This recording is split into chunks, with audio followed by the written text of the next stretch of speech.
ગીર સોમનાથ તથા દીવ જિલ્લાની માછીમાર પરિવારોની મહિલાઓએ રાજ્યના મત્સ્ય ઉદ્યોગ મંત્રી પુરુષોત્તમભાઈ સોલંકીનો આભાર વ્યક્ત કર્યો છે. હાલ રાજ્યના મંત્રી પુરુષોત્તમ સોલંકીની વિદેશ મંત્રાલયના સાર્થક રજૂઆતોના પગલે 22 જેટલા માછીમારો માદરે વતન પહોંચ્યા હતા, જેને લઈને માછીમારના પરિવારોમાં ખુશી જોવા મળી આવી હતી. જેને લઈને દીવ જિલ્લા તથા ગીર સોમનાથ જિલ્લાના માછીમાર પરિવારની મહિલાઓ રાજ્યના મંત્રી પુરુષોત્તમભાઈ સોલંકીના પુત્રી દીપાબેન બામણિયાના કાર્યાલય ખાતે પહોંચી પુરુષોત્તમ સોલંકીના પુત્રી દીપાબેનને પુષ્પગુચ્છ આપી આભાર વ્યક્ત કર્યો હતો અને હજુ પણ પાકિસ્તાન જેલમાં માછીમારો બંધ છે તે વહેલી તકે છૂટે અને તે રાજ્યના મંત્રી પુરુષોત્તમભાઈ સોલંકી છોડાવશે તેવી આશા વ્યક્ત કરી હતી.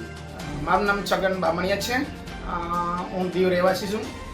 આજે રોજ અમે પાકિસ્તાનના જે કંઈ છૂટીને આવેલા જે ભાઈઓ 22 જણા આવ્યા હતા એના પરિવારના બહેનો પરસોત્તમભાઈને ખાસ કરીને આભાર માનો આવવાના હતા, પણ પરસોત્તમભાઈના તબિયતના કારણે હાજર નથી. પણ તેઓના દીકરી દીપાબેનને અમે મળી અને તેઓને શુભેચ્છા આપી છે અને અમે તેઓનો ધન્યવાદ માન્યો છે.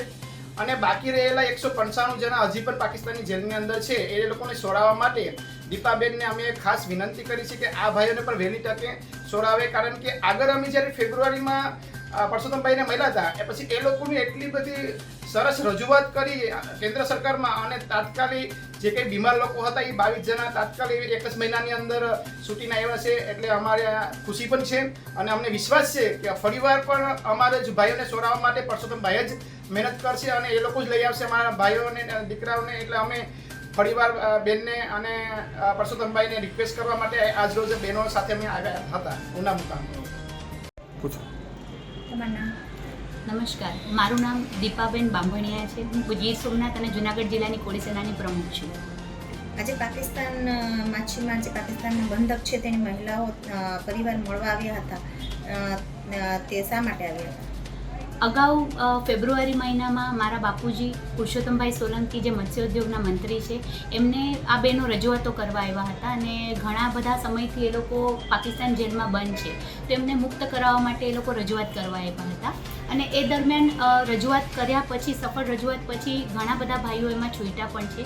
તો એ બહેનો આજે બધા મને શુભેચ્છા મુલાકાતો કરવા આવ્યા છે અને ઘણા બહેનો એમાં એવા છે કે હજી સુધી એમના ઘરના અથવા એમના પતિ અથવા એમના દીકરા કે એ લોકો કોઈ હજી છૂટ્યા નથી, તો એમને પણ ફરી રજૂઆતો એ લોકો મને કરી અને મને મળવા આવ્યા હતા. બેન, ખાસ વાત કરવામાં આવે તો રાજ્યના મત્સ્ય ઉદ્યોગના મંત્રી પરસોત્તમભાઈ દ્વારા માછીમારોને છોડાવવા માટે તેના કારગર પ્રયાસો સતત ને સતત કરવામાં આવી રહ્યા છે. હજુ પણ થોડા માછીમારો પાકિસ્તાન જેલમાં છે, તેની માટે કેવા પ્રયાસો?